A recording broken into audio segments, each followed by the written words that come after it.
ऊधमपुर जम्मू से लगभग 100 किलोमीटर की दूरी पर स्थित एक स्थान है जिसे शिवखेरी के नाम से जाना जाता है। यहाँ पर भगवान शिव का एक बहुत पुराना स्थान है। यह बहुत ही दुर्गम स्थान पर है। इसमें जाना सबके बस की बात नहीं है। फिर भी यहाँ पर श्रद्धालुओं की भारी भीड़ जमा होती है। जम्मू से सीधे यहाँ के लिए बस सेवा है। चाहे जो भी हो, यह एक अति मनोरम स्थान है। शिवखेरी से लगभग 7 किलोमीटर पहले मुख्य रास्ते से पश्चिमोत्तर दिशा में एक स्थान है देवजल। बिल्कुल संकरी चतुर्दिक सघन पहाड़ियों से घिरा चीड़ एवं देवदार के घने वृक्षों से ढका यह स्थान बड़ा ही डरावना लगता है। वैसे भी यहाँ पर घूमने जाना वर्जित है, क्योंकि यहाँ बड़े बड़े बाघ एवं भालू जैसे हिंसक जीव पाए जाते हैं। इन पहाड़ियों के बीच में एक बिल्कुल खाली एवं साफ सुथरा लगभग 50 एकड़ में फैला स्थान है। बिल्कुल सपाट एवं समतल स्थान है। यहाँ तक पहुँचने के लिए एक अति संकरी पगडंडी जो पहाड़ियों के बीच से होकर पेड़ों एवं घनी झाड़ियों से गुजरती है, उसी से आना होता है। प्रत्येक माह के शुक्ल पक्ष की दशमी एवं कृष्ण पक्ष की अष्टमी को एक महात्मा जी यहाँ आते हैं। कभी कभी नहीं भी आते हैं। एक श्रद्धालु व्यक्ति ने वहां जाने की कई बार कोशिश की, लोगों के साथ जाता था लेकिन निराश होकर लौटना पड़ता था। किंतु एक बार दर्शन हो ही गए। नाम मात्र के वस्त्र शरीर पर, रंग बिल्कुल काला, आंखें बड़ी बड़ी बहुत ही चमकदार एवं तीव्र वेधन क्षमता वाली रोशनी से भरी हुई, बड़ी बड़ी दाढ़ी मूछे, लगभग 7 फीट से भी ज्यादा लंबाई, पूरे शरीर पर कोई बहुत ही खुशबूदार भस्म लपेटे हुए, बहुत ही भद्दी मोटी शरीर की चमड़ी, किंतु चेहरे पर साहस, सफलता एवं खुशी का ओज। एक सफेद चट्टान जो मैदान के एक किनारे पर एक बड़े चिनार जैसे बड़े चपटे पत्तों वाले पेड़ के नीचे था, उसी पर बैठ जाते थे। किसी से डोगरी भाषा में, किसी से पश्तो तथा किसी से हिंदी में बातें बड़ी आसानी से करते हैं। एक चमड़े की झोली उनके कंधे पर लटकी रहती है। लोग कहते थे कि हर बार उनकी झोली बदल जाती है। उस श्रद्धालु व्यक्ति को लगता था कि वह किसी जानवर के ताजा चमड़े से बनी झोली थी। वह कहां से और किस रास्ते से आते हैं, किसी ने नहीं देखा है। ऐसा सुनने में आया है कि उसी मैदान में किसी किनारे से एक सुरंग निकलती है जो जम्मू में बड़ी ब्राह्मणा नामक जगह पर खुलती है। मान्यता है कि जाम्बवंत जी इसी सुरंग से आते जाते थे, किंतु उनके आने जाने को कोई नहीं देख पाता है। केवल सुगंध से ही पता लगता है कि अब महात्मा जी आने वाले हैं। वहाँ पर लाइन लगाने की जरूरत नहीं है। चाहे आप कहीं भी बैठे, वह जरूरतमंद को दूर से भी बुला लेते हैं। लेकिन एक बात आज भी प्रत्यक्ष है कि उस 100 किलोमीटर की दूरी में कोई भी व्यक्ति दमा, टीबी, गठिया, संधिवात, कुष्ठ, आमवात या किसी अस्थि रोग से पीड़ित नहीं है। महात्मा बहुत ही अचूक औषधि वह प्रदान करते हैं। एक रोग के लिए एक दिन में वह मात्र 3 या 4 रोगी को ही दवा देते हैं, अर्थात गठिया के 4 रोगी, कुष्ठ के 4 रोगी आदि। महात्मा जी इतनी ही औषधि एकत्र कर पाते हैं। उनको यह बताने की आवश्यकता नहीं है कि कौन दूर से आया है तथा कौन फिर दोबारा या तिबारा भी आ सकता है। इसीलिए लोग परस्पर झगड़ा भी नहीं करते हैं, क्योंकि चाहे कितना भी परस्पर वाद विवाद कर लो, उन्हें जिसको औषधि देनी होगी उसे ही वह देंगे, चाहे कोई कुछ भी कर ले।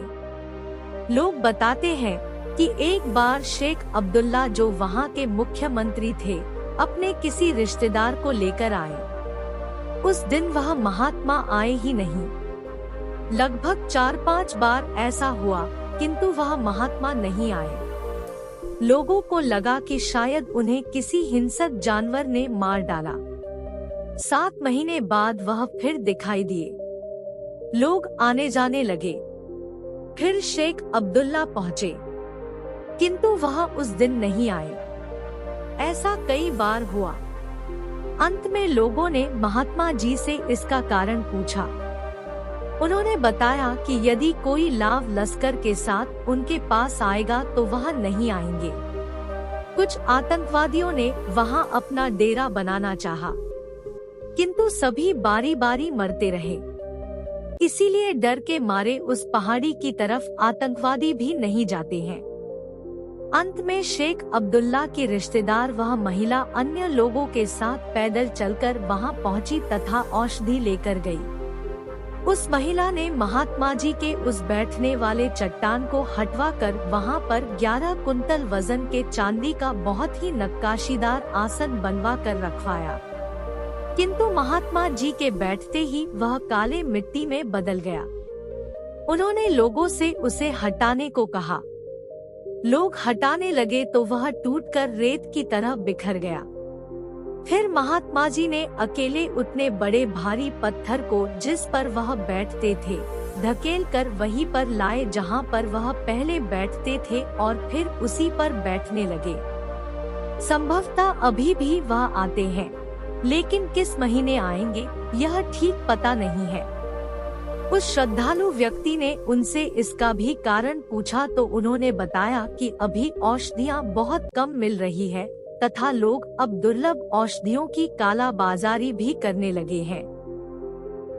महात्मा जी झोली में ढेर सारी जड़ी बूटियां भर कर लाते थे, किंतु उन्होंने बता रखा था कि उनके पास श्वसन तथा अस्थि तंत्र के अलावा अन्य किसी भी व्याधि की औषधि नहीं है।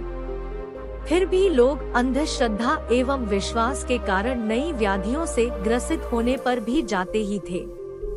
आपको संभवतः यह जानकर और आश्चर्य होगा कि जम्मू तथा जम्मू से सटे किसी भी शहर या नगर के किसी भी अस्पताल में श्वसन या हड्डी के रोग से संबंधित कोई भी मरीज नहीं मिलेगा। वही आदमी भूले भटके इन अस्पतालों में चला जाएगा जो इस महात्मा के बारे में नहीं जानता हो, या फिर उस बीहड़ में जाने से डरता हो, या फिर वातानुकूलित जगह को छोड़ना नहीं चाहता हो। महात्मा जी ने जो जड़ी बूटियाँ कुछ मरीजों को दी थी, उन्हें श्रद्धालु व्यक्ति ने देखा तो बहुत ज्यादा तो नहीं पहचान सका, किंतु ऐसा लगा कि भावार्थ रत्नाकर एवं शारंगधर संहिता में जो जड़ी बूटियाँ बताई गई है वे ही है। थोड़ा बहुत अंतर दिखाई दे रहा था।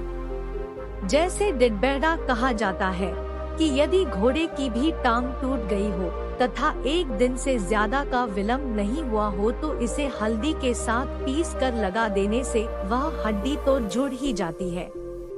अगले दिन वह घोड़ा फिर दौड़ने के लिए पूरी तरह तैयार होता है।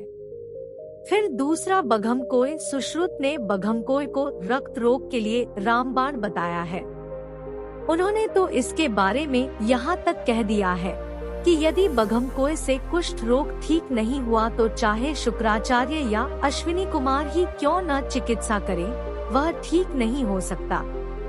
फिर तीसरा शीतलपाटी बृहत संहिता में कहा गया है कि जिस किसी कन्या को कुंडली में विषघात, विषकन्या या वैधव्य योग हो या आर्द्रापेत कणिकाओं जिसे आधुनिक चिकित्सा विज्ञान संभवतः अनुमान के सहारे स्यूडाफिड्रिली सेल्स कहता है, बेतरतीब अनियमित हो गई हो, या देहातों या ग्रामीण आंचल में कहते हैं कि किसी दुर्योग के कारण जब किसी लड़की की शादी नहीं हो पाती है तो इस झाड़ी के मूल, छिलके एवं पत्तियों के रस के विविध प्रयोग से अचूक सफलता मिलती है। इसी शीतल पाटी वनस्पति से वर्तमान समय में साराभाई केमिकल्स नाम की गुजरात स्थित दवा कंपनी अत्यंत महंगा कैप्सूल, संभवतः उसका नाम ब्लेंटाडीन है, बनाती है, जो एक कैप्सूल लगभग 7,000 रुपए से भी ज्यादा का मिलता है।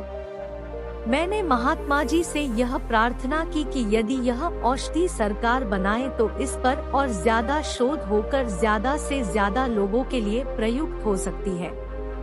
बहुत ही सोचकर एवं गंभीर मुद्रा में उन्होंने उत्तर दिया कि यदि इसे आज सरकार जान जाए तो इन गरीबों का क्या होगा जो सरकारी या बड़े बड़े चिकित्सालयों का भारी भरकम खर्च न उठा सकते हो।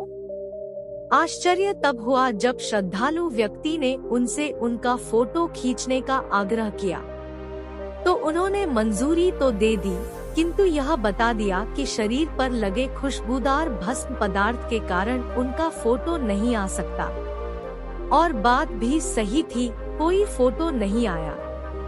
किंतु इतना निश्चित है कि वह महात्मा कुछ विशेष प्राकृतिक जड़ी बूटियों के बहुत ही उत्कृष्ट जानकार थे। जैसे उस सुगंध की ऐसी कौन सी विशेषता थी कि उनके शरीर से टकरा कर आने वाली किरणें कैमरे में नहीं आ पाती थी। फिर भी शिवखेरी के मेले में आज भी लोग कोने कोने से जाते रहते हैं तथा उस संकरी गुफा में बड़ी ही कठिनाई से प्रवेश कर आशुतोष भगवान भोलेनाथ का दर्शन कर उनका कृपा प्रसाद प्राप्त कर अधिभौतिक एवं अधिदैविक विपदाओं से त्राण पाते रहते हैं। आज के लिए बस इतना ही। वीडियो पसंद आया होगा तो लाइक शेयर कमेंट कीजिए और चैनल को सब्सक्राइब करना मत भूलिए। धन्यवाद।